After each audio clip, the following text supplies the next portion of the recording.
Bonjour tout le monde, bienvenue au podcast Ouvre ton jeu. Toujours un plaisir de vous parler. Et j'ai envie de saluer ceux et celles qui nous regardent ou nous écoutent du Mexique parce qu'on a eu un commentaire disant oui, vous saluez les gens de la France, des régions du Québec, mais on est aussi quelques-uns à vous écouter du Mexique. Alors, aujourd'hui, ce sera un spécial un bonjour tout spécial pour vous. Il y a une nouveauté depuis quelques semaines, la plateforme numérique, en fait, ce que j'appelle maintenant un espace bien-être, le Marie Club, est partenaire de Ouvre ton jeu. Et j'ai décidé qu'à chaque début d'Ouvre ton jeu, je vais vous présenter un extrait du Marie Club. C'est vraiment une plateforme qui est là pour améliorer la vie. Tu sais, dans le fond, un des buts de la vie, je pense, c'est de toujours avoir une vie meilleure et c'est un peu ça où on parle de différentes choses comme le bien-être, la consommation, la parentalité, la psychologie, la santé. En fait, club de lecture, il y a beaucoup de choses. Et il y a quelques temps, j'ai reçu Jean-Philippe Plot comme auteur. Jean-Philippe, c'est un auteur, c'est un sociologue, c'est un animateur aussi à la radio de Radio-Canada. Il écrit un de ses livres, c'est Rue Duplessis, qui a connu un grand succès. Alors, je l'ai reçu à titre d'auteur. Et quand je l'ai reçu, on a parlé brièvement de la colère, parce que dans son livre, il parlait de la colère. Et après, il m'a dit, mais pourquoi tu m'en as pas parlé plus pendant l'entrevue? Puis je disais, tu sais, quand on parle de colère avec quelqu'un, il faut quand même avoir le temps d'entendre d'où ça vient ça peut pas être superficiel, puis j'avais pas le temps qu'il fallait. Et je lui dis, par contre, si tu as envie de parler de la colère, parce que moi, j'ai envie de t'entendre parler de ça, parce qu'on le sent dans Rue Duplessis qu'il y a une colère en lui, j'aimerais qu'il y ait un échange entre toi et Marc Pistorio, que vous connaissez probablement, qui est psychologue et qui venait tout juste de rééditer La sagesse de nos colères. Et cette rencontre-là a eu lieu au Marie Club. Donc, je suis avec les deux hommes, mais ils se parlent entre eux de c'est quoi porter une colère, comment on peut désamorcer la colère. Et vraiment, cette rencontre-là m'a fascinée et j'avais envie de vous en faire écouter un extrait que voici. Est-ce que tu te sens plus libre de moins vivre cette colère-là? Tu sais, j'entends le mot libre comme, ou la liberté, comme la prise de conscience de ce qui nous a déterminés, dans ce cas-ci des déterminismes sociaux, familiaux. Puis après ça, une fois qu'on en a pris conscience, c'est de se donner la capacité d'intervenir sur, de les changer, de les adapter, de les transformer. Fait que oui, de ce point de vue-là, je me sens plus libre.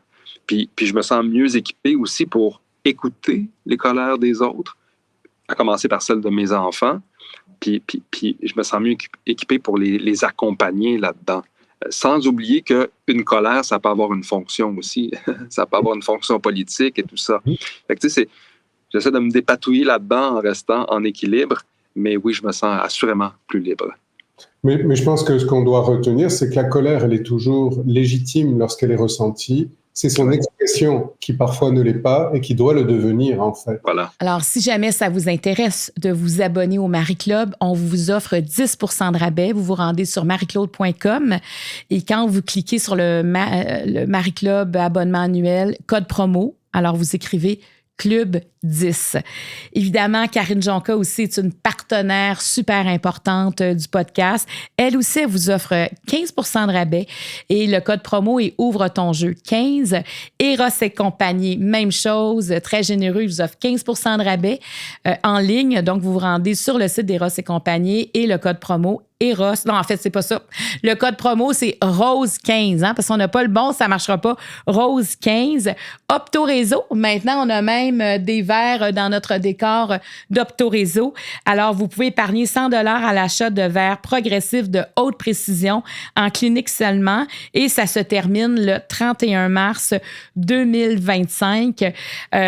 Aujourd'hui, juste avant, je vais présenter mon équipe. Après ça, je vous présente mon invité. Caroline Dionne à la coordination, David Bourgeois à la mise en ligne, Jonathan Fréchette à la création numérique Étienne Laurando à la captation, une équipe en or et on ne se tente pas de faire des Ouvre ton jeu et on est en train de préparer un gros spécial pour la 100e, le 100e épisode d'Ouvre ton jeu. J'ai vraiment hâte de vous en parler. Ça s'en vient. Puis vous le savez aussi, si vous allez sur le mareclaude.com, vous allez pouvoir voir les 4 dates de Ouvre ton jeu sur scène où je reçois Maxime Landry, je reçois aussi Lise Dion, Mario Pelcha et Mathieu Dufour. Donc, on s'en va au Club Le 10-30 à Brossard, la salle L'Odyssée à Gatineau. On s'en va aussi à Saint-Eustache et on fait la salle Octave Crémazie à Québec. Alors, j'espère qu'on va vous voir parce que quand on fait des sur-scènes, c'est un happening et on a aussi des questions pour vous, le public. Quelques-uns d'entre vous peuvent monter sur la scène et vous avez aussi le niveau public. Alors, j'espère que vous allez être là parce qu'il y a quelque chose dans ces rencontres-là en direct qu'on aime beaucoup. Puis en plus, les invités vont aller vous rencontrer aussi après. Aujourd'hui, c'est entre autres un chanteur, c'est un auteur, compositeur, interprète qui, moi, tout de suite, j'ai aimé le son de sa voix, le son de sa musique et aussi la profondeur de ses textes qui sont encore pertinents aujourd'hui. La preuve, son album Pigeon d'argile va célébrer ses 30 ans cette année et il y a une tournée Pigeon d'argile à travers le Québec pour montrer à quel point cet album-là a traverser le temps. Il était avec nous aujourd'hui. J'ai hâte à cette rencontre-là. Alors, peut-être vous l'aurez reconnu, c'est Kevin Parent. Alors, place à Kevin. Allons-y, là. Donc, en quoi le décès de ton père t'a changé? Responsabilité. Ça m'a rapproché de ma mère puis de mon frère. C'était un bon chum, papa.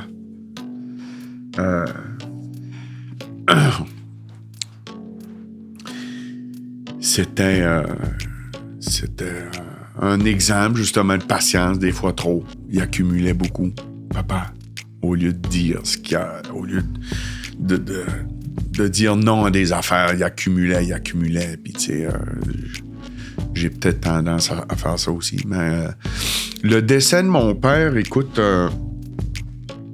c'est une belle expérience, malgré la douleur. J'ai écrit une chanson qui s'appelle Beau Malheur. C'est une chanson qui dit qu'à force de perdre des gens, on vient au lieu de fuir l'inévitable, le passage obligatoire, qu'on l'accueille. Ouvre ton jeu est présenté par Karine Jonca, la référence en matière de soins pour la peau, disponible dans près de 1000 pharmacies au Québec, et par la communauté virtuelle Marie-Club, disponible sur marieclaude.com. Le jeu de table Ouvre ton jeu est disponible partout en magasin et sur randolph.ca. Aujourd'hui, je reçois, entre autres, un chanteur parce qu'il est acteur, il a réalisé, il compose, il interprète.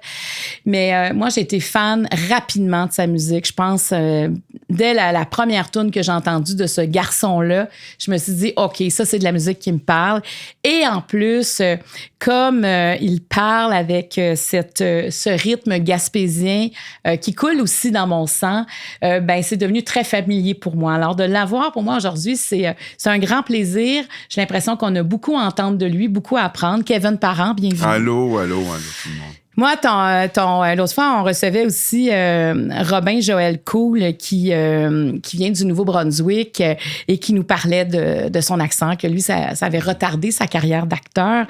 Et pour moi, c'est ta façon de parler. Pour moi, c'est tout de suite comme une connexion. Est-ce que tu t'en es fait parler souvent de ta façon de parler, Kevin? C'est une drôle d'entrée en matière, mais j'ai envie de savoir ça. Oui, c'est sûr que c'est un petit peu ma marque de commerce. Puis même encore aujourd'hui, quand on se moque de moi, c'est comme le petit jeune avec une patate chaude dans la bouche qui a de la misère articulée. Mais c'est un accent gaspésien, mais c'est un accent anglophone aussi. Tu sais, vu que avec mon frère, on a été élevés en anglais chez nous, comme mes parents ont été élevés en anglais par nos grands-mères irlandaises de souche. Fait que c'est sûr que l'accent, ça fait partie de qui on est. En même temps, ça t'a distingué rapidement aussi. Ben moi, ça a été à mon avantage. Pour un acteur, j'imagine que c'est pas évident. Même moi, quand j'avais travaillé avec Jean-Marc Vallée, il a travaillé fort pour calmer mon accent. Sur Café de Flore. Oui, exactement. Mais pour la musique, je te dirais que ça a joué en ma faveur. On aime ou on n'aime pas, mais on reconnaît. Comment tu vas présentement? Je vais bien. Je suis content d'être ici. Je suis super content d'être ici. Merci beaucoup pour l'invitation. Et là, t'es quand même un jeune papa, là. Ben oui. Dans le sens que ton enfant est jeune. Un jeune pépère, un jeune grand-père. Il y a beaucoup d'affaires, là, parce que t'es un jeune grand-père, puis t'es aussi comme si on parle de parentalité, t'es un jeune papa parce que t'as quand même une fille qui est tout elle vient d'avoir petite, 2 là. ans. Ouais. C'est quand même intéressant, ton histoire, parce que ta petite fille a pratiquement le même âge que ta fille. Oui. Ils ont 3 jours de différence, ouais. Donc, tu as un garçon qui a quoi, 30, 31 ans? Ouais, 32. 32, puis ta petite dernière a? Ma petite dernière, ma fille, elle vient d'avoir 2 ans. C'est quand même... Ouais, non, c'est le fun. Regarde, tu sais, c'est spécial. C'est pas commun comme chemin, mais c'est plein d'amour. Fait que on suit ça. Parce que toi, tu as été un papa jeune. J'étais un papa jeune. C'était pas un accident. J'étais un papa jeune. Je ne sais pas pourquoi. Je pense que j'avais 13-14 ans, puis je sentais que je voulais être un enfant, un père. Et puis, j'avais ça en moi. Et puis, j'ai rencontré une femme que j'ai aimée beaucoup, puis elle était un peu plus vieille que moi, et elle voulait des enfants, mais... moi, j'étais jeune encore, mais tu sais, c'était pas un accident, c'était voulu. Mais après ça, la musique m'a sorti un peu de la Gaspésie. Ça a été spécial comme dynamique de papa, mais ça a toujours été très fort, la relation que j'ai avec mon fils. Et là, maintenant, c'est quoi la différence de père entre un père... Tu as été papa à 19 ans et maintenant... Est-ce que... c'est l'énergie, tu sais, c'est sûr que c'est pas pareil. C'est vraiment pas pareil, tu sais. Plus jeune, je pense que pas que tu veux contrôler plus, mais tu veux te prouver à toi-même, tu sais, certaines affaires. Je vais être un bon père, puis t'as plus d'énergie. Puis c'est un petit gars. Fait qu'on jouait dehors, tu sais, c'était plus actif de cette façon-là. Aujourd'hui, c'est différent, c'est plus calme, c'est plus doux, c'est plus posé. Fait que c'est deux façons de faire qui sont un peu spéciales et hors du commun, mais que moi, ça me nourrit les deux, puis ça me fait grandir. Fait que je suis la patente. Ouais, puis t'es devenu un grand-papa jeune. Oui, mais je pense que tout le monde qui devient grand-parent, on se dit que ça arrive vite puis qu'on est jeune. Non? Oui, mais tu sais... non, toi... moi, moi aussi, j'ai l'impression que je suis une grand-mère jeune. Bon. Mais je le sais pas dans le regard des autres, je suis une grand-maman jeune.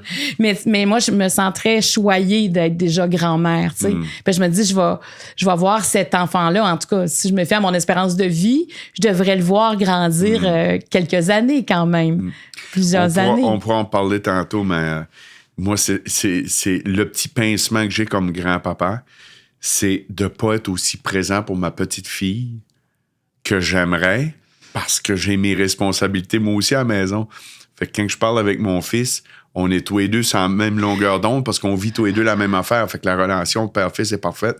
Mais des fois, j'aimerais ça être un petit peu plus présent pour... Comme tous les grands-parents veulent être.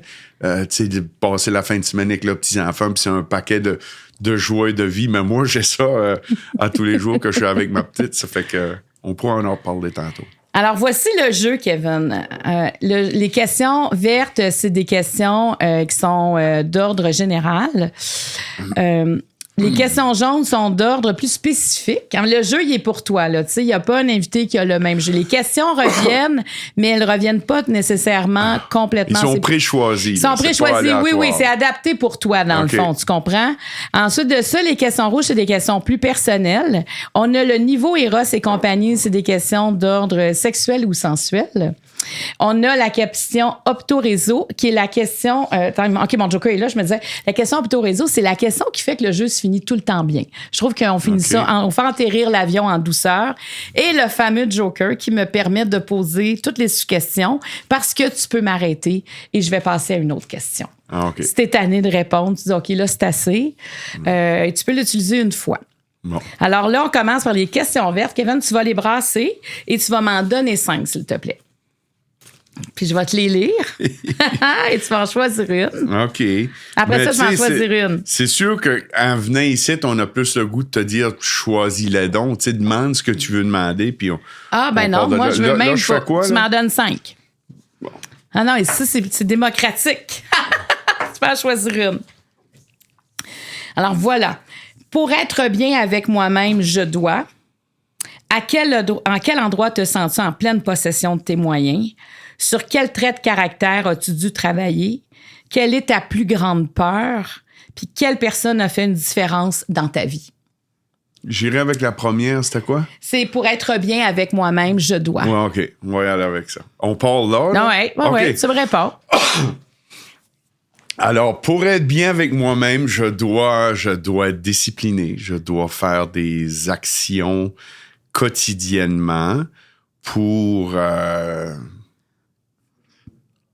dealer avec tout ce qui se passe à l'extérieur.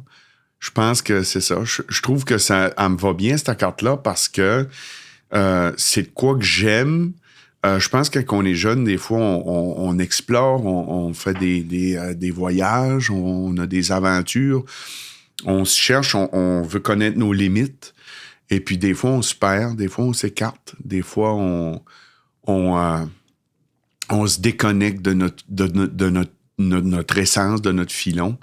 Puis, je pense qu'avec le temps, je crois, je sentais tout le temps quelque chose qui me rappelait un peu à l'intérieur, où est-ce que je m'en vais, c'est quoi ma sécurité, c'est quoi ma zone de confort, Fait que, pour être bien avec moi-même, je dois faire de l'introspection quotidiennement, je te dirais.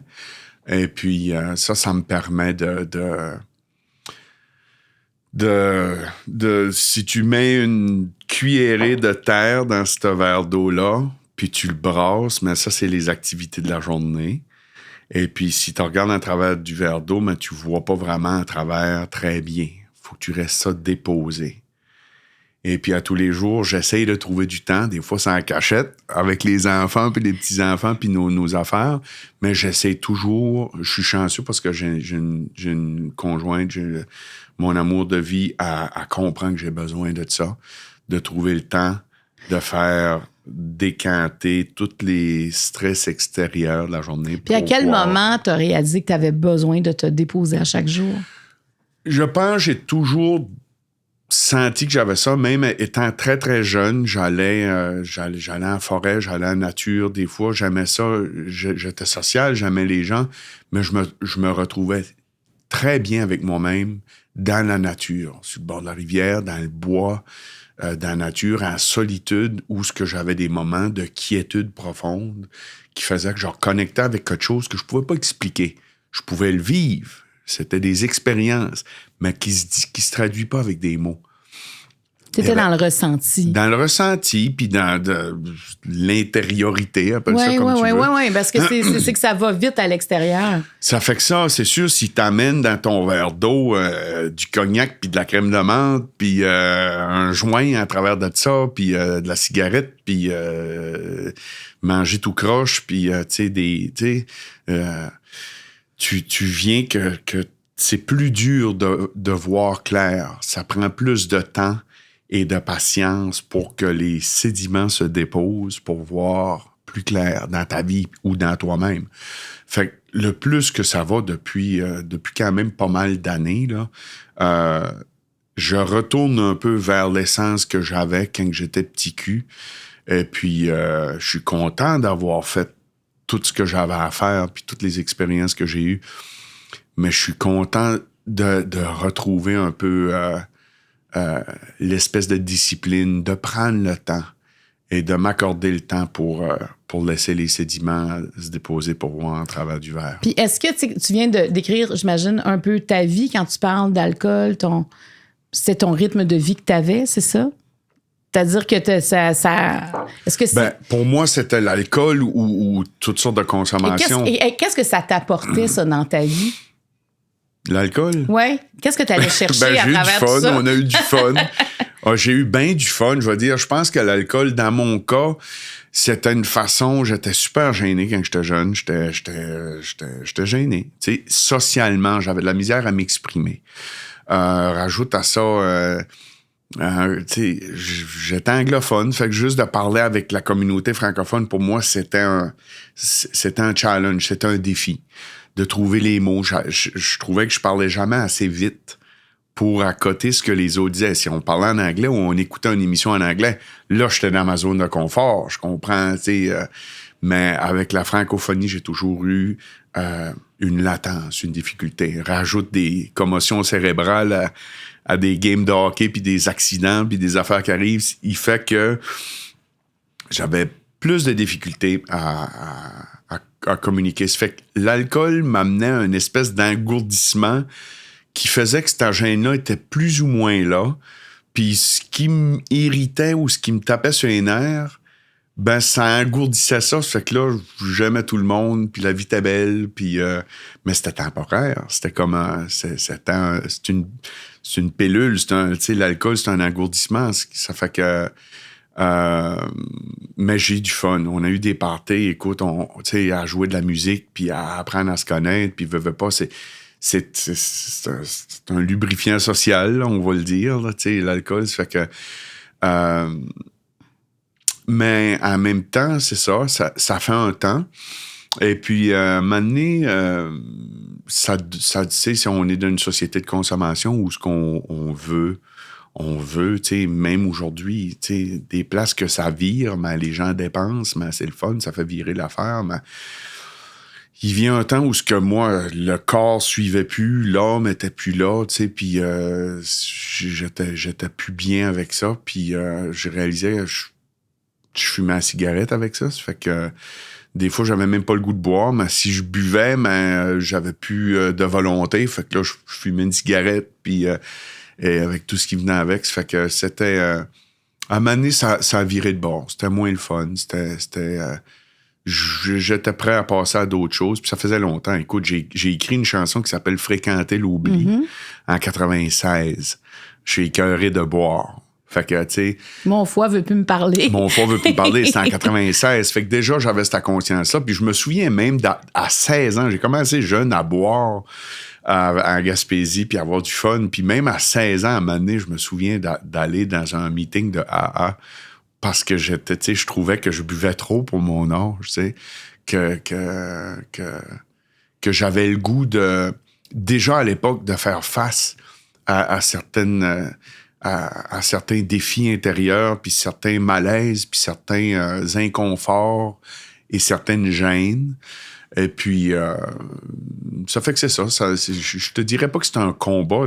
Mais tu as changé de mode de vie. J'ai changé de mode de vie.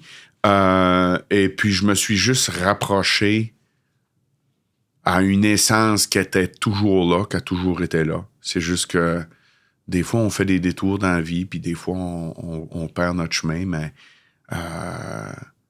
j'avais tout le temps... pas une certitude, mais j'avais tout le temps le désir et je savais qu'à un moment donné, j'allais revenir à ma source, si on veut. Puis là, des années plus tard, je reviens à ça. Mais c'est des affaires que tu peux pas vraiment en parler. As-tu un Kleenex ici pour moi? Absolument. C'est gentil. C'est des affaires que... là, c'est le fun avec toi. Tu sais, vu que je suis pas vite, puis quand je parle beaucoup. Mais tu sais, tu prends le temps. C'est souvent, on n'a pas le temps à 30 secondes de puncher. Moi, je trouve ça super intéressant, ce cheminement-là. Tu sais, parce que tu es allé comme dans des chemins de traverse, là. Là, tu reviens à ton essence. C'est comme... Mais tu sais, moi, j'en reviens pas qu'à 16 ans, tu es allé chez les AA. Parce que tu savais que tu étais déjà à ce moment-là que tu déviais de ton essence. Oui. Ou que j'engourdissais des affaires qui me faisaient de la peine. Ouais, ou que, c'est ça. des défis. Puis, on a tout à différents Mais tu sais, la niveaux. crainte, là, des fois, Kevin, quand on décide de changer ses habitudes de vie, c'est aussi de perdre ses amis, c'est de perdre ses repères avec lesquels tu t'es construit aussi au fil des années. Est-ce que tu avais ça comme crainte aussi?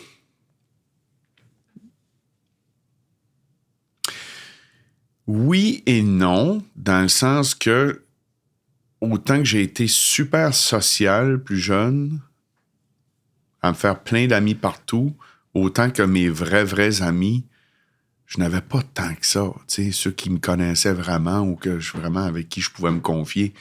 Mais, tu sais, n'importe qui fait le clown ou qui fait rire le monde, mais souvent, ils cachent leur... Tu sais, Ouais. on sait comment que ça marche.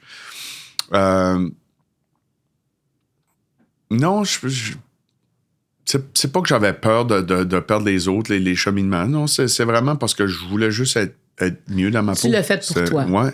Puis ça a marché. Ben, ça a marché, puis des fois, c'est des phases, des fois, c'est des cycles. La vie, c'est plein de cycles. On sait Tellement. comment que ça marche. Fait que, tu sais, j'ai eu des moments de sobriété mais la plupart du temps, c'est ça qui arrive. Autant dans mon milieu de travail que dans mes relations intimes, que dans la famille, souvent, quand j'étais sobre, d'une façon un peu plus rigide, les gens me disaient « t'es moins le fun ». Tu sais, j'avais pas de gros high, mais j'avais pas de gros down. J'étais un peu plus... C'était pareil. J'étais un peu monotone. Puis là, Ouais. ben, tu sais, je me l'ai fait dire souvent. T'es plus le fun quand tu prends un verre, tu sais. Fait que là, tu sais, ouais, prends un verre, tu sais. Prends un verre, des fois, c'est comme... Tu veux pas prendre le verre, t'arrives dans un contexte, tu prends un verre, puis là, t'es chaud, puis on t'amène des verres, puis c'est social, puis ouais, tu joues de la guitare, puis après ça, hey, Kevin, il était chaud. Ben, Kevin, il en a trop pris. Ben, décidez-vous, tabarnache. Tu sais, vous voulez quoi, là, tu sais? Fait qu'à un moment donné, il vient un temps où tu t'adaptes plus vraiment à ce que le monde veut de toi, puis t'essayes de donner ce que toi t'as à donner, puis apprendre à dire non. T'sais, on t'offre un verre, non merci. Ah ouais, donc, non merci. Ah ouais, donc, je t'ai dit non. T'sais. Il vient un temps où ce que les gens ressentent que t'es plus vulnérable ou fragile à dire oui ou à dire non, ils viennent qu'ils sentent, ils le voient tout de suite, ils perdent pas de temps.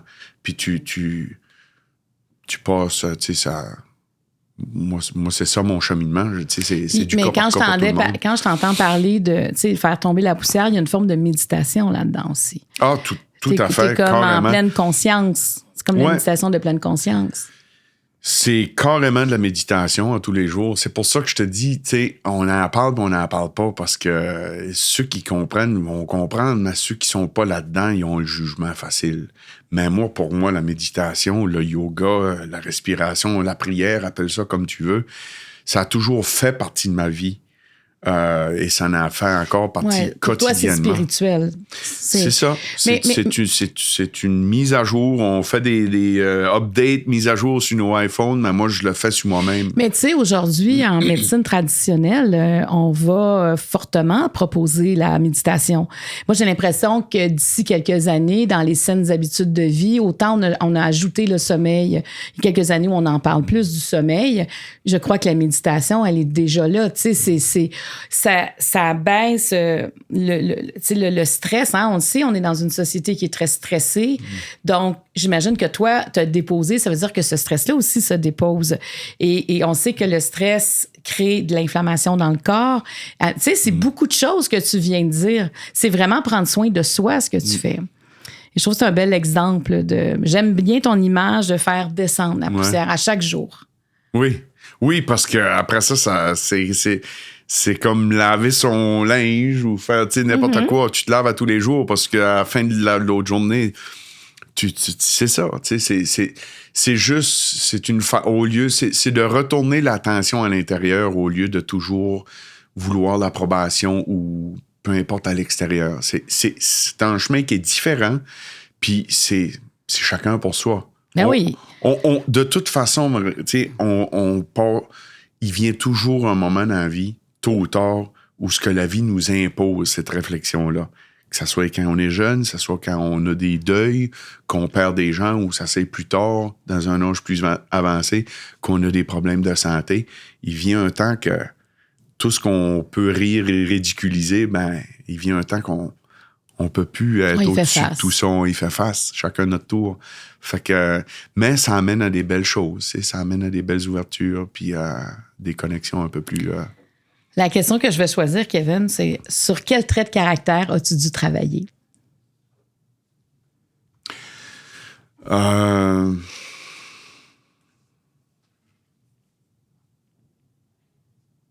Peut-être la patience. Peut-être.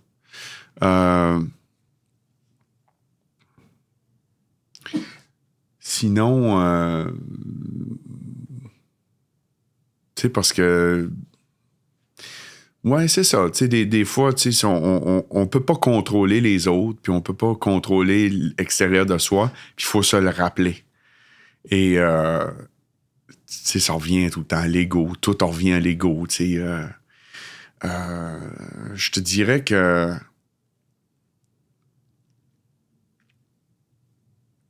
Je te dirais que la patience. Je te dirais que, tu sais, des fois, quand ça va pas assez vite à notre goût ou que ça va trop lent, je me souviens d'une chanson qui s'appelle La Critique.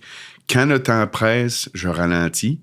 Quand on me retarde, j'anéantis. Je fonce. Fait que une girouette qui refuse d'être dirigée par un vent inconscient qui ne fait que la pousser. Mais c'était un peu ça. C'était... Je pense que, tu sais, on peut avoir des buts internes et des exigences externes qui sont pas toujours en corrélation, qui sont pas toujours en symbiose. Puis quand t'es pogné au milieu de tout ça, ben, tu sais, à un moment donné, faut que tu laisses aller. Je m'amenais ici tantôt, je voulais pas être en retard, j'appelle ta recherchiste pour dire je vais être en retard. Il y a plus de place dans le parking. On me trouve un parking, j'ai des tailleurs à clous. Il veut pas que je sois là parce que j'ai des tailleurs à clous. Le gars me connaît pas. Il me fait sortir d'ici. J'arrive ici en retard. Je veux pas manquer de respect envers toi. Pantoute, je suis super content d'être là. Je veux pas avoir une image de gars qui manque de respect, qui arrive en retard. Et il y a des circonstances de vie qui font... Qu'on contrôle pas, effectivement. Contrôle pas. Non, c'est fait ça. Que, patience, Kevin. T'as pas le contrôle là-dessus. Laisse ça aller, puis c'est pas grave. Ça fait du bien à l'intérieur quand on est capable d'avoir ce lâcher-prise et d'arriver à moins, justement, parce que l'impatience, c'est dur physiquement, l'impatience. Et c'est dur pour les autres aussi autour, l'impatience. Oui. C'est dur de le subir, puis c'est dur de le vivre. Mais je pense qu'avec le temps, tu sais, on est capable de moins prendre les choses personnelles aussi. Puis ce que j'ai travaillé aussi, c'est aussi toute forme de critique, toute forme de jugement qui vient de l'extérieur, d'une personne ou d'un groupe ou peu importe. Je suis capable de le prendre, ce que je dois prendre, mais je suis capable de voir aussi quand il y a des personnes ou des événements externes font qui sont pas bien eux-mêmes ou qu'il y a des gens, tu sais... T'es capable de prendre ce qui t'appartient. Oui, mais je suis capable aussi de dire non merci à ce qui m'appartient pas. Et d'une façon sainte, sainte... je sais pas comment... Attends, c'est quoi l'expression? Tu dis sainte? Sans être... tu sais, des fois, quand on absorbe ce qui nous appartient pas, là, auto-flageller. Ah oui, s'auto-flageller. Ouais, oui, je comprends. Sans s'auto-flageller, ouais, je comprends. Oui, tout à fait. Ça fait sans être là-dedans, tu sais... non, la patience, je te dirais que, tu sais, mais des fois, c'est tough, ça se travaille. Surtout quand t'es sobre, puis tu t'engourdis pas avec rien. Pas de pilule, pas de joint, pas d'alcool... Des fois, un peu de sucre puis un peu de café, mais tu sais, quand il y a des événements qui arrivent, t'es ressent tout de suite. Fait qu'il faut que tu deals avec. Oui, parce que tu pourrais avoir tes anciens réflexes. Oui, pour engourdir ce qui m'énerve, il tape sur les nerfs, puis de le mettre sous le tapis. Fait que mon but, c'est de... De faire face. De faire face. En temps réel, pas en temps passif, pas rétroactivement. C'est ça qui est mon challenge. Je t'ai écouté en entrevue. Je t'en ai parlé quand t'es arrivé. Je t'ai écouté dans une entrevue par une journaliste, sans nommer complètement l'entrevue, mais où elle revenait sur les allégations anonymes que tu as eues en 2020 dans toute cette foulée MeToo. Et c'était pas ce qui était prévu, ce que j'ai compris dans cette entrevue radiophonique-là, c'était pas ça. Et je t'ai trouvé très solide de dire, ben toi, c'est ce que tu penses, mais moi, c'est pas ça. Tu sais, j'ai comme l'impression que ce que tu dis, ton changement de vie, t'apporte aussi un recul qui fait que tu te garoches pas dans l'arène. Tu arrives au rythme où tu as envie d'arriver dans cette arène-là et on n'est pas en train de t'imposer quelque chose ou te faire dire des choses que tu n'avais pas envie de dire. Et je t'ai trouvé très solide dans l'entrevue, Kevin. J'ai l'impression qu'il y a quelque chose qui a changé en toi. Cette confiance, est-ce que je me trompe quand j'ai l'impression que tu as plus confiance en toi que, mettons, il y a 25 ans ou 20 ans? Je pense qu'en général... oui, mais tu sais... Je te pose la même question, tu sais, on l'est toutes avec le temps. Mais la minute où tu n'as plus de substance, tu n'as plus d'alcool, tu étais juste comme en lucidité complète où tu n'as pas justement de protection, mais c'est comme une habitude aussi de faire face. Est-ce que ça t'a servi dans les dernières années de faire face? Sobrement? Oui, c'est sûr que... la première question, la deuxième question sur qu'est-ce que je travaille vient en ligne avec si je me retrouve dans des situations qui sont inconfortables ou il faut que je me rappelle vraiment, tu sais, c'est quoi qui est vraiment l'essence important dans tout ça, puis c'est quoi le but, là, tu sais, à qui ça sert, puis à quoi ça sert. Parce que tu travailles dans le public, je travaille dans le public, chacun a notre affaire, tu sais, Marie-Claude, j'aurais eu 1001 raisons, je le dis en spectacle, j'aurais eu 1001 raisons de laisser de côté ce métier-là puis de faire de quoi d'autre. Et puis, j'ai essayé aussi de temps en temps de flirter avec d'autres options de carrière et tout. Mais la vie me ramène à ce que je pense que je suis dans une position pour être le plus généreux possible de ma personne pour la société. Pas juste pour moi, mais où c'est que je peux aider les autres, tu sais, que je pense pas juste à moi. Parce que quand tu le fais juste pour la paye, mais tu pourrais faire des affaires plus payantes que tu fais là. Mais tu sais, OK, tu pourrais faire juste la charité, mais en même temps, il faut que tu gagnes ta vie, tu sais. Fait que ça me ramène toujours à faire ce que je fais là. Ça fait que même si quelqu'un veut venir m'ébranler ou me ridiculiser ou m'abattre carrément, les réflexions, je peux les faire, je peux les prendre, mais faut pas que je sois ébranlé viscéralement par une opinion externe par rapport dans la balance à ce que je peux offrir socialement. Alors, c'est... Est-ce que c'est beaucoup de travail derrière ce que tu viens de dire? c'est que ton ego, des fois, tu le mets carrément de côté pour un investissement à long terme. Fait que t'es pas dans le... On te frappe, t'es pas dans le punch tout de suite, mais c'est à long terme où c'est là que ça porte fruit. Mais ça prend de la patience, ça prend de la volonté, ça prend de la patience et je te dirais que, tu sais, des fois, c'est des challenges, oui, mais ça, je pense que ça vaut la peine de persévérer puis de... La patience apportera de belles récompenses, comme tu as déjà écrit. Est-ce que tu es prêt pour le niveau jaune, Kevin? Oui. Tu vas en piger 4 de celle-là. ça, c'était juste des petites questions légères et superficielles. Oui, là, on s'en vient vers de quoi? Qu'est-ce que je fais, là? Oui, c'est ça. 4. Hey, ça va finir que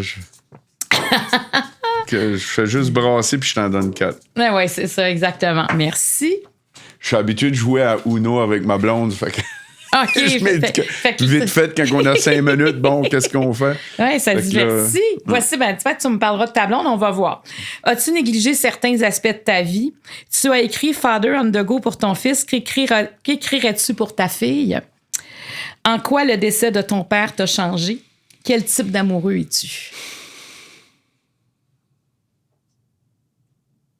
Excuse-moi, tu parles de papa, là? Allons-y, là. Donc, en quoi le décès de ton père t'a changé? Responsabilité. Ça m'a rapproché de ma mère puis de mon frère. C'était un bon chum, papa.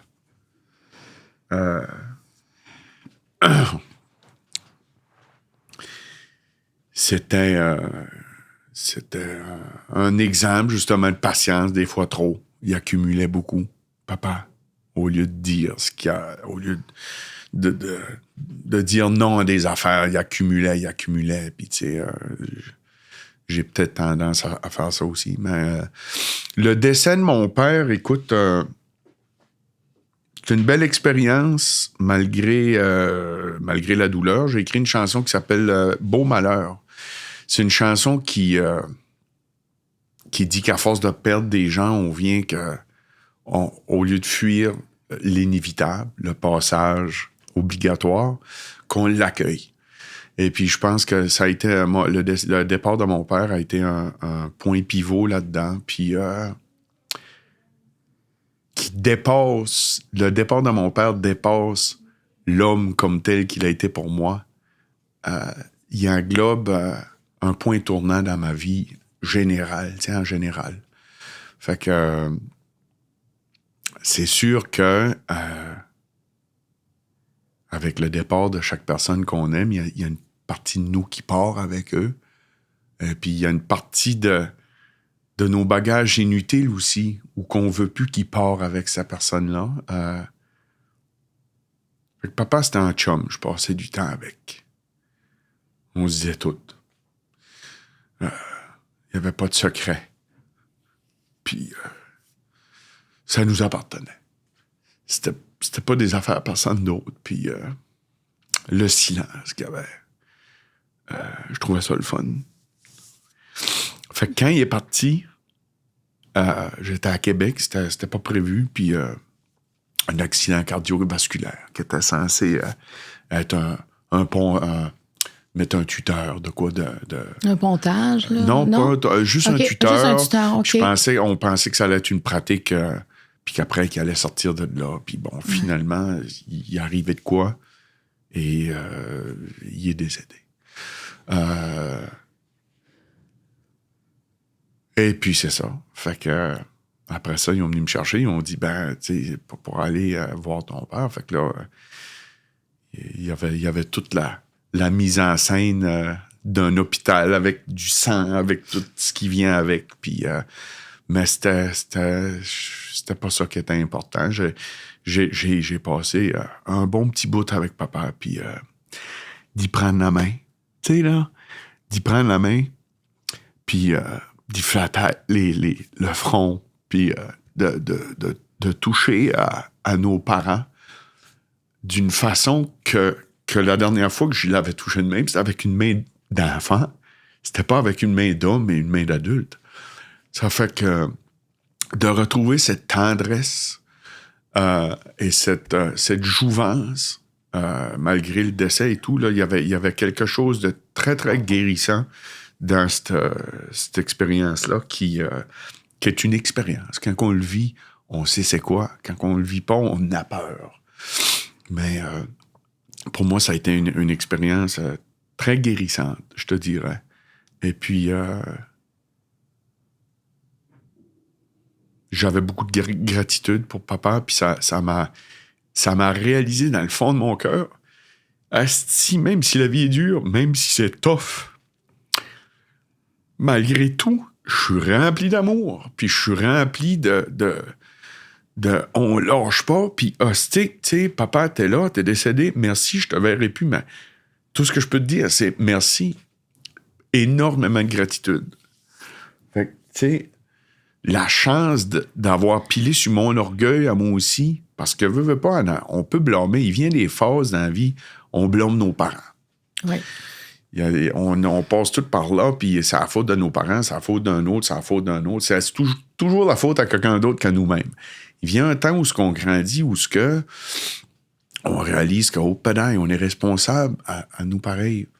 Et puis quand on a des enfants, et boy, là, nos parents, qu'on est chialé sur eux autres ou pas, on réalise à quel point ils ont été là pour nous autres. On a bien beau de dire ce qu'on veut. Donc, tu sais, fait que... On les comprend beaucoup plus. On les comprend bien les plus. étapes de la parentalité, ouais. Fait que le respect qu'on a envers nos parents, tu sais, ça devient exponentiel. Puis c'est comme, my God. Ça fait que j'ai eu la chance de passer du temps avec mon père. pour y dire tout ça, pour, de pouvoir le prendre dans mes bras au lieu d'y donner une poignée de main. Mais j'ai travaillé sur moi-même beaucoup avant d'en arriver à ça. Mais quelle gratitude, quel bonheur que j'ai eu à récolter cet amour-là puis cette énergie-là quand mon père est décédé. Et puis ça m'a nourri d'une façon qui se vit. Ça s'explique pas, ça se vit. Mais ce moment-là, j'ai l'impression, en t'entendant parler, c'est comme un marqueur de temps pour toi. C'est un marqueur de temps. C'est un marqueur de temps. C'est comme, OK, papa est plus là. Mais tu sais, au lieu que la famille s'éclate, je me suis rapproché plus de ma maman, de ma mère et de mon frère. On était, peut-être papa était un peu mon chum dans la famille, puis les autres, peut-être un petit peu moins parce qu'on avait peut-être moins d'affinité. Là, ça m'a juste mis plus proche puis dire, bon, ben, regarde, c'est à moi de mettre mes culottes comme il faut, puis avez-vous besoin de moi? Avez-vous, tu sais, qu'est-ce que je peux faire pour vous autres? Et il y avait cet appel-là de paternité, de valeur paternelle qui m'a transmis, qui avait le goût de prendre sa place. Et puis c'est de quoi qui est beau. Puis à un moment donné, on va tout passer par là, mais tu sais, on peut parler de plein d'autres affaires, mais oui, ça a été un marqueur. Tout à fait, Marie-Claude. Ça, je te dirais que on passe tout par là, puis il vient un temps, il n'y a pas d'argent, il n'y a pas, tu sais, quand t'es jeune, puis t'es beau, puis t'es en santé, puis que t'as de l'argent dans les poches, t'es au-dessus de tout, tu crois pas en rien, tu crois en toi-même, puis tu sais, t'es au-dessus de tout ça, mais quand il arrive des affaires où ce que tu deviens vulnérable, tu deviens exposé, mais t'as pas le choix de te laisser aller dans quelque chose qui est plus fort que toi, qui est plus beau que toi, tu sais. Puis... Quoi le plus grand legs qu'il t'a laissé? À quel moment tu le reconnais en toi? Papa était dans les Chevaliers de Colomb. Qu'on dise que ce qu'on voudra, c'est quand même une gang de gars qui essayent d'apporter du bien à la communauté puis d'une façon discrète. C'est de mettre la communauté avant de se mettre soi-même en valeur. C'est d'assister aux personnes qui en ont besoin, souvent dans l'ombre. C'était pas un gars, il n'y avait pas Facebook pour dire à toi, une fois qu'il faisait une œuvre de charité ou qu'il faisait de quoi de généreux ou de bon envers quelqu'un d'autre, on voyait pas nécessairement ses actions sur les réseaux sociaux. Et c'est ça qui faisait que je trouvais que ça avait... il y avait quelque chose d'humble en lui qui était beau. Puis j'essaye, à ma façon, de continuer un peu ce chemin-là. D'aider à ma façon. Tu sais? Peu importe. Contre vents et marées. Contre vents et marées. Rappelle-moi de continuer contre vents et marées. Souvent, ces gens-là qui sont plus silencieux dans ce qu'ils font comme bien, aux funérailles, il y a beaucoup de gens qui arrivent. Est-ce qu'il y avait beaucoup de gens à ces funérailles? Oui. Parce qu'habituellement, c'est comme une reconnaissance. Les gens vont saluer ces gestes-là. Oui, c'était plein. Mais c'était un gars qui il aimait le monde, il aimait les gens, puis il était comique, il avait un sens de l'humour, puis il était fin. C'était un vendeur aussi, il travaillait dans le public. Ça fait que, c'est ma mère aussi. Mes deux parents ont travaillé dans le public. Ça fait que tu viens que tu jases avec les gens, tu apprends à connaître les gens. Bon temps, mauvais temps. Alors, ton fils l'a reconnu. Oui. Mais pas ta fille. Donc, ce sera... c'est d'une autre façon. Les valeurs sont là. C'est ça. Les valeurs familiales restent là. Oui. C'est important quand tu as parlé du décès parce que c'est vrai que souvent, le premier réflexe, ça va être de ne pas voir la personne décédée. Il y en a des fois qui vont dire « Je veux garder une image de cette personne-là pendant qu'elle était vivante. » Mais en même temps, pour la personne qui décède d'être encore là... Ah, moi, c'est le contraire, Marie-Claude. C'est pas la carapace physique, je m'en fous. C'est l'essence. Ouais. C'est l'essence. Tu sais... Si t'avais pas vécu ce moment-là, tu serais pas comme tu me parles, avec toute cette émotion-là, parce qu'il s'est passé de quoi. Oui, mais tu sais, c'est de le reconnaître, c'est de le revivre, mais tu sais, c'est comme un fruit, tu sais, c'est pas nécessairement le fruit avec la plus belle plure extérieure qui fait que c'est mûr et sucré. Mais tu as dit adieu. Hein? Tu as dit adieu de cette façon-là. Est-ce que tu communiques avec lui? Est-ce que tu as des signes? Souvent. Ben, non, tu sais, je m'en vais pas dans le paranormal puis ces affaires-là, là.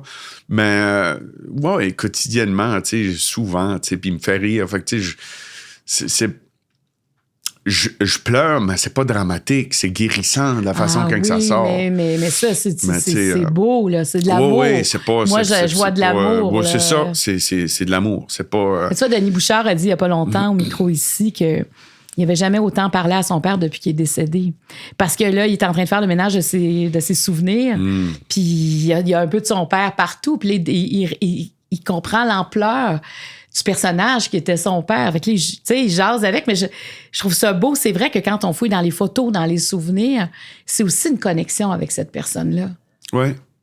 C'est important de garder ce lien-là. Puis, ben, après ça, mais tu peux travailler sur toi-même. Tu sais, t'as un regard plus objectif, le temps passe, tu sais.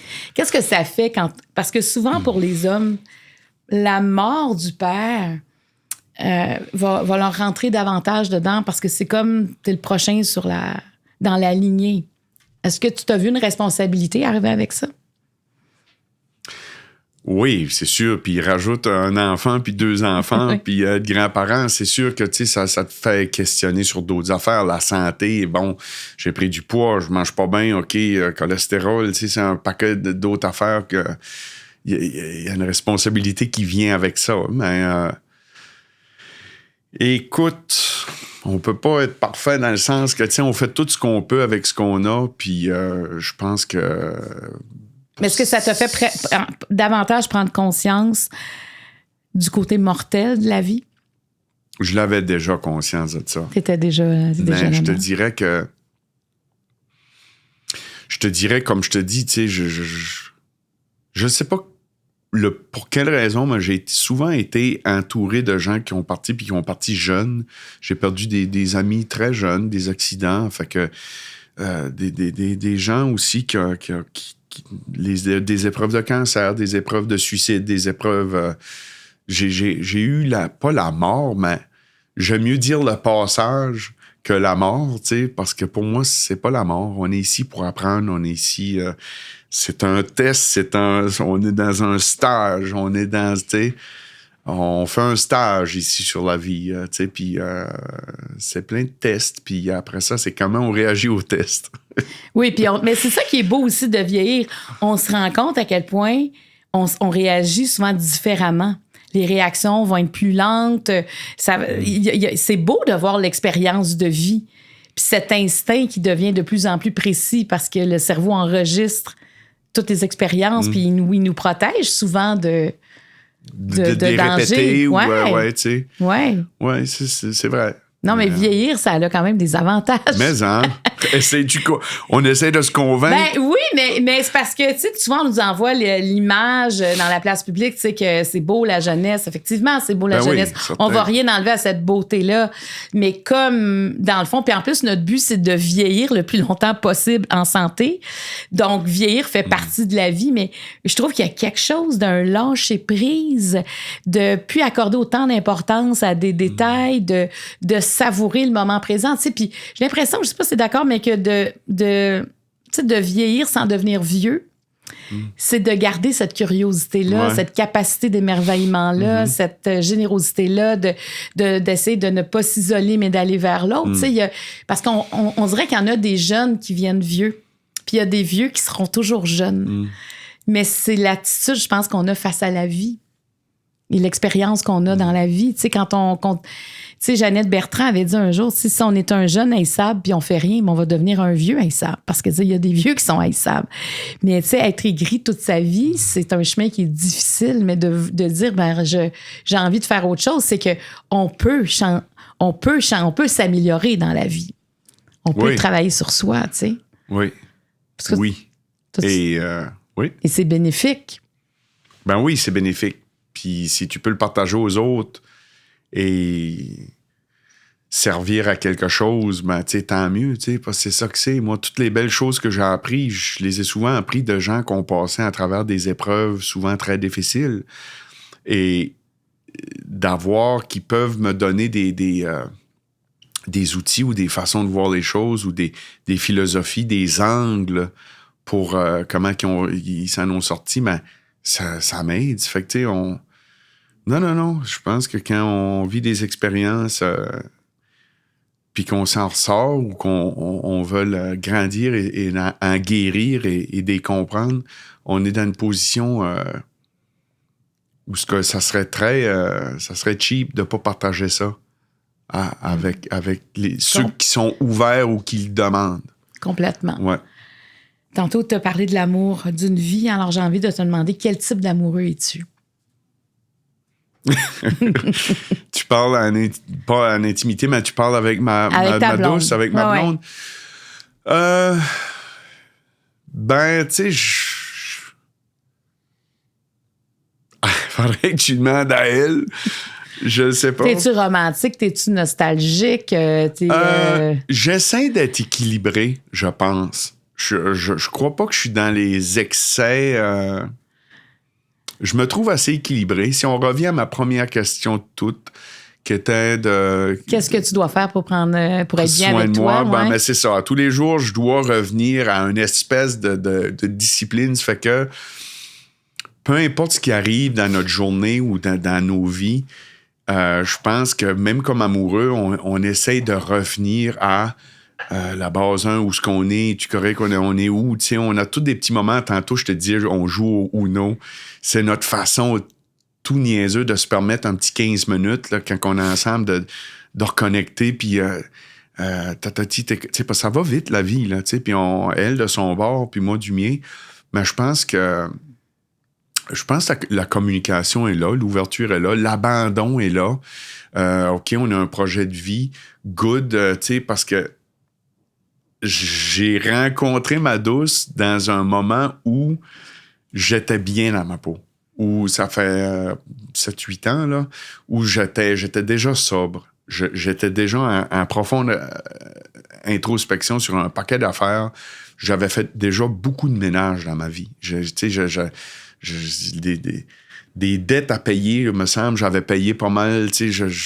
J'étais dans une phase où j'avais surmonté certains défis et j'avais dompté certaines mauvaises habitudes pour dire vous n'aurez pas le contrôle sur moi. Fait que j'étais dans une phase où pas que j'étais I'd say self-sufficient, on peut pas dire ça, autosuffisant. Ouais. Tu sais, je dirais pas ça, mais j'étais correct. Je sentais pas que j'avais besoin d'une relation ou que j'avais besoin d'une autre famille ou que je trouvais pas que j'avais un vide à combler. Et c'est là que j'ai rencontré Romy, puis c'est là que ça a été tout seul, tu sais, c'était pas T'étais toi-même complètement. Tu sais, puis à un moment donné, ben, c'est elle qui voulait, tu sais, un peu plus. Bon, ben, on se voit-tu sur une base régulière? Est-ce qu'on est exclusif? OK. Est-ce qu'on va-tu rester ensemble? OK, là, on reste ensemble, mais pas d'ail. OK, j'étais habitué d'être seul. OK, on reste ensemble. Là, c'était là. Après ça, c'était, bon, là, ça parle d'enfants, là. C'était, on va-tu avoir un chien? Puis là, tu sais, OK. Ça fait que là, je voyais où ça s'emmenait, puis il y a des parties de moi qui n'étaient pas vraiment prêts à laisser mon confort aller et une certaine liberté parce que j'aimais faire du yoga, j'aimais méditer pendant des heures. J'adorais ça. Et puis, la vie a fait que naturellement, on s'est laissé mutuellement de l'espace et de la place pour former un couple et puis de laisser cette espèce de magnétisme ou de la vie faire son chemin. Puis là, ben, un bébé plus tard, puis un autre bébé qui s'en vient, tu sais, c'est... Ah, t'as un autre bébé, ça, je savais oui, pas. certain, oui. On est dû pour le mois d'avril, ouais. OK, c'est là, c'est bientôt, là. Ouais. Ça fait que, quelle sorte d'amoureux que je suis? Amoureux, tu sais, pour moi, c'est, bon, il y a de la tendresse, il y a, tu sais, mais faut garder aussi notre essence. Faut quand même apprendre à dire non. Puis, tu sais, je pense que c'est ça dans un couple. On essaye, on connaît nos limites. OK, là, on va pas là. Là, ça, regarde. Ça, j'ai besoin de ça. Toi, t'as besoin de ça. OK. Fait que c'est vraiment d'être carte sur table puis de voir c'est quoi les besoins d'un de l'autre. Mais la tendresse, c'est important. L'intimité, c'est important. Tout ça, c'est important, mais je pense que l'équilibre dans chacune de ces sphères-là, c'est important, qui fait que c'est... que tu sais... Le feeling que quand je suis pas là, je la sens bien et autonome et moi pareil. On est content de savoir, on s'ennuie un de l'autre, on se parle souvent. Donc, il n'y a pas de codépendance. Je sens pas ça vraiment. Je sens moins ça que j'ai déjà senti quand j'étais plus jeune, et heureusement. Et puis, mais je sens aussi d'un autre part une confiance et un abandon et...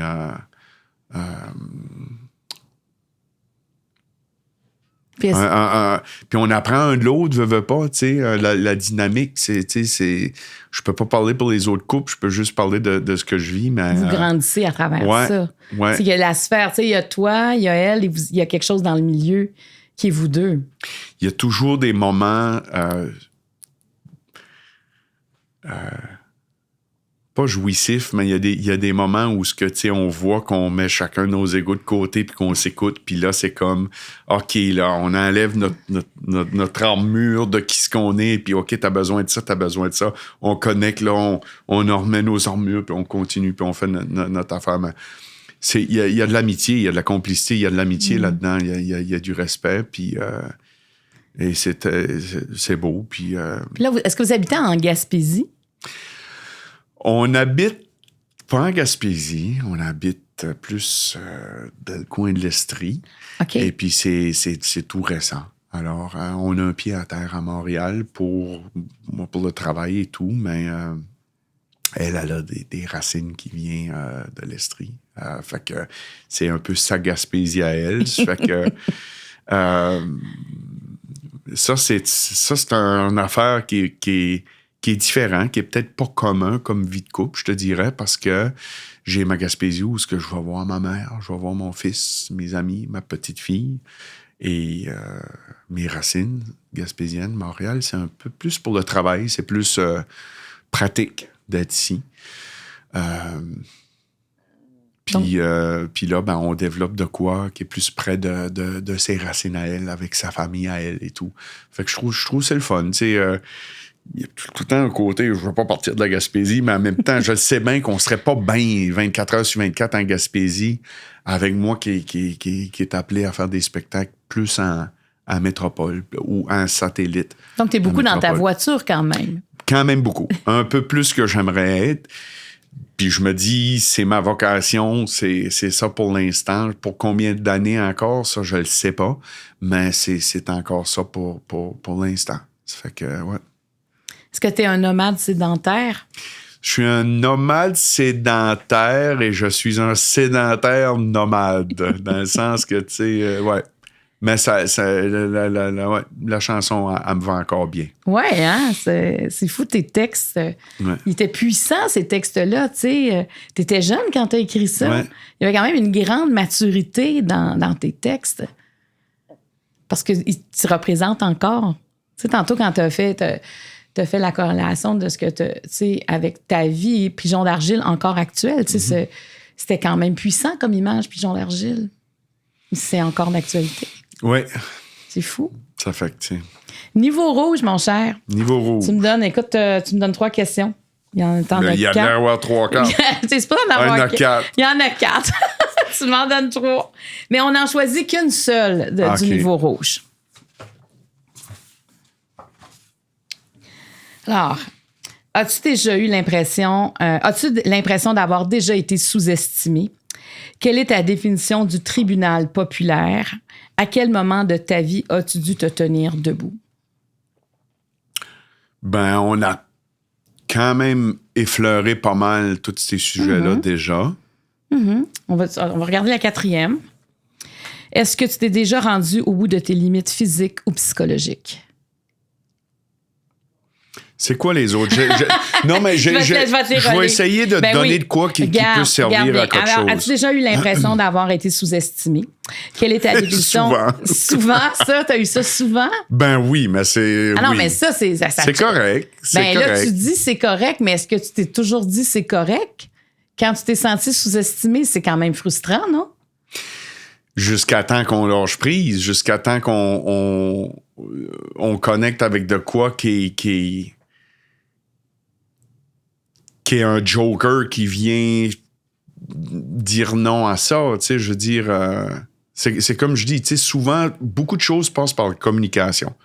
Le choix des mots, la façon de se présenter, la façon de s'habiller.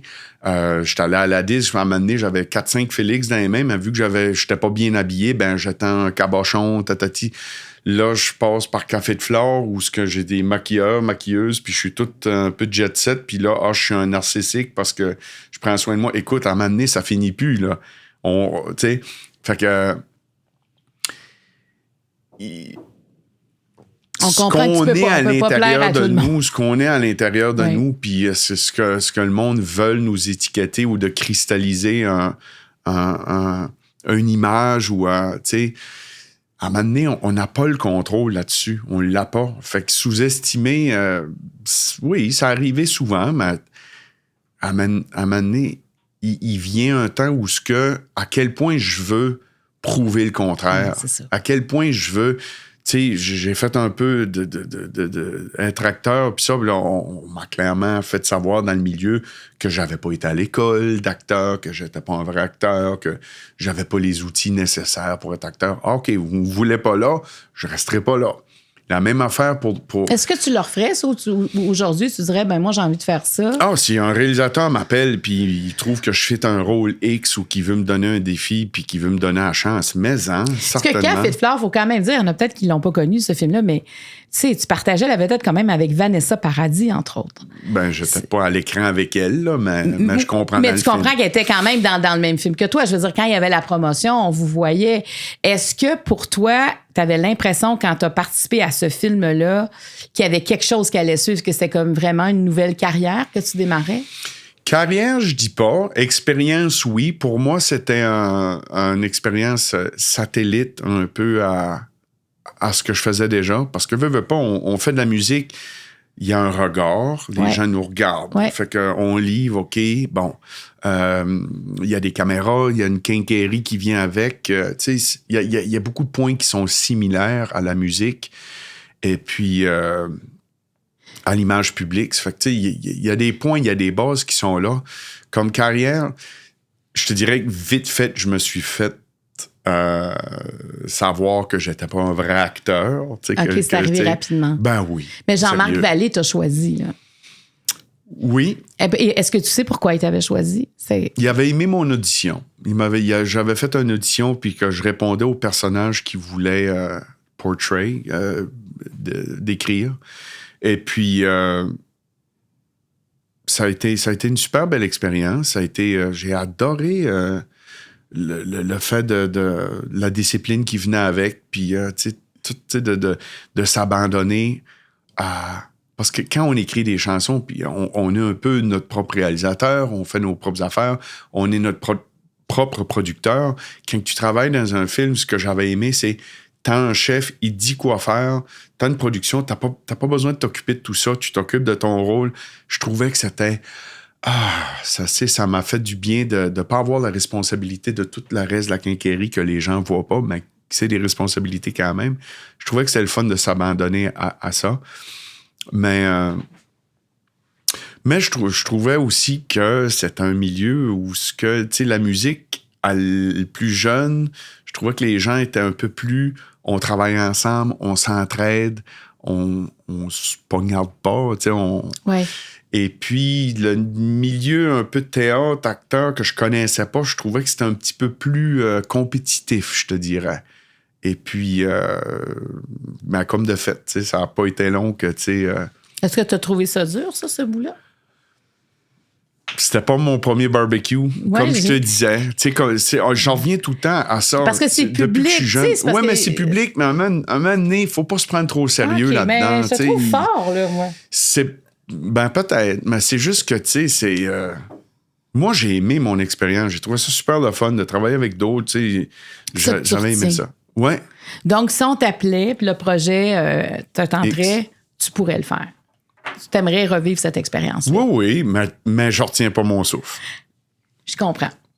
Niveau Eros et compagnie, on change complètement de registre. Tu vas me donner, écoute, il y a 4 cartes. On en choisit une aussi de ce niveau-là. Non. Un jour, c'est drôle, j'ai une amie qui allait faire une émission de télé et elle m'a appelé avant parce qu'elle m'était choquée parce qu'elle a vu comme des commentaires négatifs sur quelque chose. Puis elle dit, là, je vais aller... je vais leur parler, je suis fâchée. Puis j'étais, je sais pas, mais peut-être que j'ai fait de la politique trop longtemps, mais moi, je m'adresserai aux gens qui sont là pour moi et non ceux qui m'aiment pas. Dans le fond, pourquoi perdre d'énergie à essayer de convaincre du monde de t'aimer? C'est quoi ça? Parle avec ton cœur, puis les gens vont adhérer ou pas, mais je trouve que quand on arrive à être sur la défensive, on devient sur la défensive d'essayer de convaincre les autres, je trouve qu'à ce moment-là, on perd notre essence. Mais c'est tough, parce que des fois, là... Je le sais que c'est tough. C'est des corps de souffrance, il y en a qui gagnent leur vie à peser des pitons pour essayer de... Oui. Ben oui, des fois, il faut se défendre aussi. Je veux dire, on n'est pas non plus à se mettre à quatre pattes. À un moment donné, mais tu sais, quand tu as ton public, c'est à eux que tu parles. Tu sais, sont déjà là pour toi. Fait que, tu sais, c'est comme aussi... les Cowboys fringants, à un moment donné, Carl avait dit, tu sais, quand on a commencé, il n'y avait pas tant de monde dans nos salles. Mais on a toujours chanté pour les bancs qui étaient pleins. Et jamais pour les bancs qui étaient vides. C'est beau, ça. Cette image-là m'a tellement tout le temps marqué de dire... Peu importe ce que tu fais, fais-le pour les gens qui sont présents. C'est beau. Et ne le fais pas pour les absents parce que là, tu vas changer ta façon de faire. Tu vas être un peu frustré de dire « Ah, finalement, c'était pas plein. » Puis tu sais, Carl, il dit un jour, il y avait que des présents dans cette salle-là. Mais si tu le fais... Beau, ça. C'est beau, hein, comme image. Alors, voici les questions Eros et compagnie. Tu réponds à une. Est-ce que la sexualité est un tabou dans ta famille? Qu'aurais-tu voulu savoir sur la sexualité à 20 ans? Comment a évolué ta vie intime au fil des années?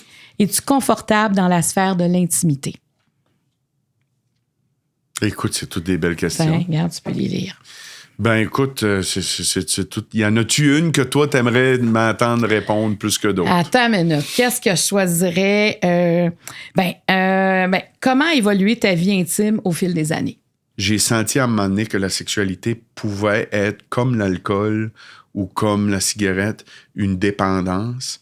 Et puis, où ce que j'ai commencé vraiment à être énormément mieux dans ma peau, c'est quand j'ai réalisé c'était quoi ces énergies-là, comment la canaliser, puis comment la maîtriser, puis me servir de cette force créatrice-là, puis de la faire monter, tu sais, intérieurement, puis c'est un beau moment. Ça m'a pris du temps avant de me libérer de certains patterns de la sexualité, de la séduction et tout. Mais je pense que, comme dans n'importe quoi, il faut que tu ailles au fond du baril, il faut que tu aies mal. Des fois, tu penses que tu aimes quelqu'un, mais c'est pas nécessairement pour son essence, mais pour la sexualité. Puis là, il y a un problème. Là, tu dis, oh, pareil, je suis pas là pour les bonnes raisons. Et je suis plus bien là-dedans.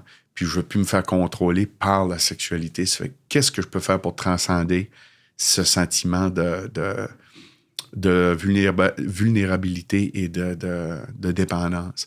Et puis, ça a été le début d'un super beau chemin.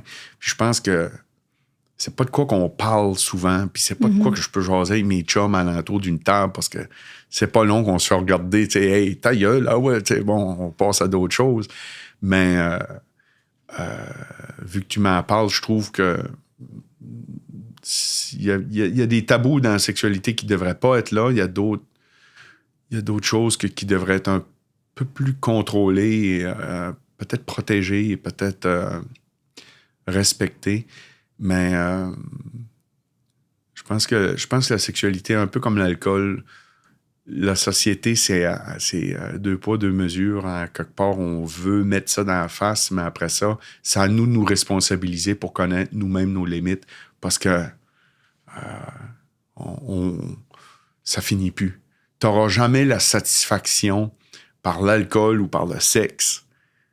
Jamais, jamais, jamais, jamais, jamais. Tu ne seras jamais satisfait par de quoi d'extérieur qui fait plaisir à tes pour sens. Remplir quelque chose à l'intérieur. Pour remplir de quoi à l'intérieur. Jamais, jamais. Tu sais, on parle beaucoup de dépendance aux drogues, à l'alcool. Est-ce que toi, tu connaissais la dépendance au sexe? Est-ce que quelque chose que tu avais déjà entendu parler? Oui, ben oui. Puis tu sais, c'est pour ça que je te dis, depuis un jeune âge, fait que j'ai fait mon cheminement de cette façon-là. Tu sais, on dirait que là, je retourne dans une autre vie que ça fait longtemps quand que j'avais guéri. Tu considères le changement que tu as fait. Mais c'est pas depuis hier. Tu sais, ça fait longtemps. Puis c'est comme on parlait au début, il y a des phases, il y a des cycles. Mais tu sais, je te dirais que ma plus grande libération avec l'alcool et tout, c'est de dire... Je la vois, la beauté, je vois l'attirance, je vois le pouvoir de l'attraction et de la séduction sexuelle, mais je suis pas à la merci de ça. Tu sais, je suis plus... ça fait de dire c'est moi qui contrôle ma propre personne, c'est quoi qui est super intéressant. Tu dois te sentir plus libre. Oui, parce que c'est ça, t'es pas aussi vulnérable, puis les tentations, parce que c'est ça que c'est, parce qu'au début, tu sais, t'essayes de fuir ça, puis là, on vieillit, fait qu'on n'est plus des petites fleurs fraîches qui tapent à l'œil, mais il vient un temps, puis surtout, tu sais, je sais, faut pas parler de genre et rien de même, mais... pour un petit gars, quand t'es mis dans un contexte où c'est plus facile la sexualité, c'est de dire non, c'est quelque chose, tu sais, de dire ça a l'air intéressant, mais non merci. Tu sais, ça fait que plus jeune, tu sais, c'était un défi. Mais j'imagine dans ta vie de couple, ça devait être un défi aussi. Plus jeune, oui. Là, aujourd'hui, non, parce que je m'organise pas pour me mettre dans des circonstances ou d'aller chercher des occasions pour permettre ces ouvertures-là. Ce qui fait que, tu sais, on vient quand... Si quelqu'un est au régime, puis tu te fais pas exciter, je veux dire, mais même à ça, je sais que ça a l'air assez nébuleux comme réponse, j'en suis conscient, mais tout ça pour dire que je vois une très belle évolution d'où je viens par rapport à la sexualité à ce que je peux vivre dans mes moments d'intimité aujourd'hui, qui n'a rien à voir avec la raison pour laquelle je pratiquais la sexualité. Peu de gens m'ont parlé avec franchise de cette dépendance au sexe. Ouais. C'est pas le premier qui m'en parle, mais c'est rare. Et c'est vrai que ça demeure encore un tabou, cette forme de dépendance-là. Et pourtant, c'est comme le jeu de la séduction qui prend aussi, j'imagine, beaucoup de place à un moment donné quand il y a cette dépendance-là. Mais quand on l'a canalisé, c'est une autre énergie. Oui, puis tu sais, c'est carrément... on parlait de méditation, on parlait de tout. Mais t'aurais pas pu faire de la méditation avec tes dépendances. Parce que ta pensée, là... déjà à l'époque, j'avais commencé, comme je te dis, j'avais commencé, mais après ça, t'as ça dans la face tout le temps. Avant ça, il y a une époque où ce qu'on vient, notre époque, on parlait de ça, sex, drugs and rock and roll. Ouais. C'était ça, on connaissait ça. Hey, moi, il y avait un fumoir à mon école secondaire, dans l'école. C'était pas... ça avait de l'air bad boys puis tout, mais c'était pas si pire que ça. Puis, non. À la limite, fallait qu'on passe par là. C'était les us et coutumes. Puis, tu sais, ça fait que... aujourd'hui, on suranalyse tout ce qu'on dit. Ça fait que je sais pas quoi dire. Ben non, mais t'as dit beaucoup de choses. T'as dit beaucoup de choses. Mais c'est vrai qu'on suranalyse. Mais moi, c'est ça que j'aime ici, Kevin, parce que comme on prend le temps de parler, on n'a pas à interpréter parce qu'on dit tout. Tu sais, c'est justement quand c'est une clip, il y a une grande interprétation qui peut se faire de tout ce qui est dit. Mais quand on prend le temps d'aller au fond des choses, c'est bien... Tu sais, même les commentaires des gens sont pas dans l'interprétation, sont dans la compréhension. Et il y en a, c'est sûr, ce que tu viens de raconter, ils vont dire, OK, moi, par exemple, j'ai jamais voulu en parler, mais je suis passée par là. Et des fois, ça débloque la parole. Mm-hmm. Et ça fait du bien, tu sais, d'entendre que, OK, on n'est pas seul à vivre certains enjeux et qu'il y a un après aussi. Parce qu'il y en a peut-être qui sont dans cette problématique-là. Et tout d'un coup, oui, c'est possible. Il y a un après, puis il y a un après heureux.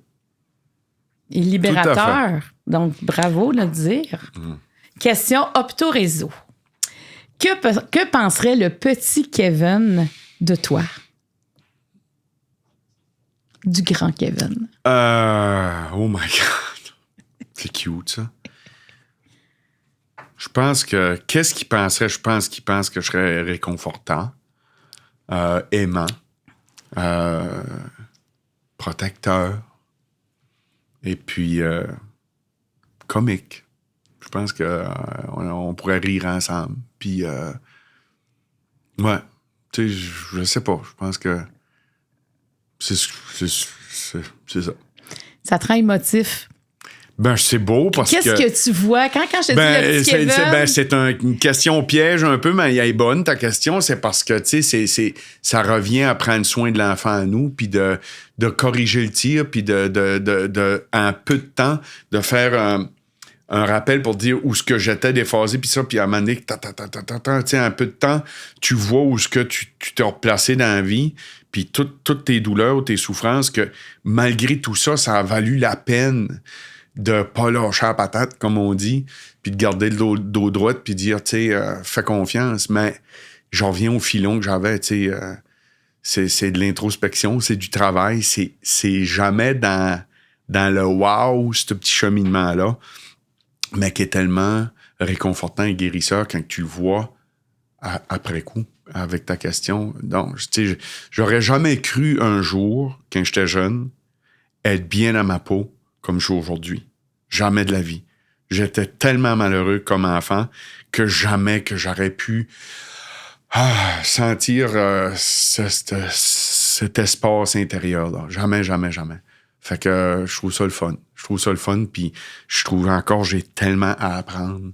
Puis j'espère de me retrousser les manches puis avoir de l'énergie puis d'avoir la santé pour pouvoir continuer à apprendre des années à venir.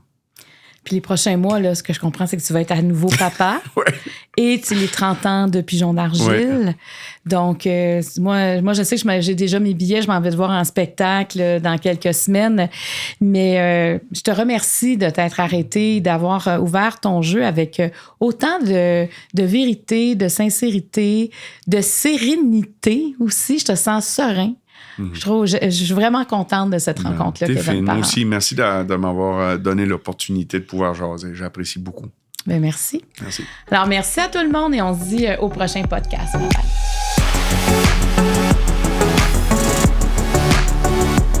Cet épisode était présenté par Karine Jonca, la référence en matière de soins pour la peau au Québec, et par la communauté virtuelle Marie Club. Le jeu de table Ouvre ton jeu est disponible partout en magasin et sur randolph.ca.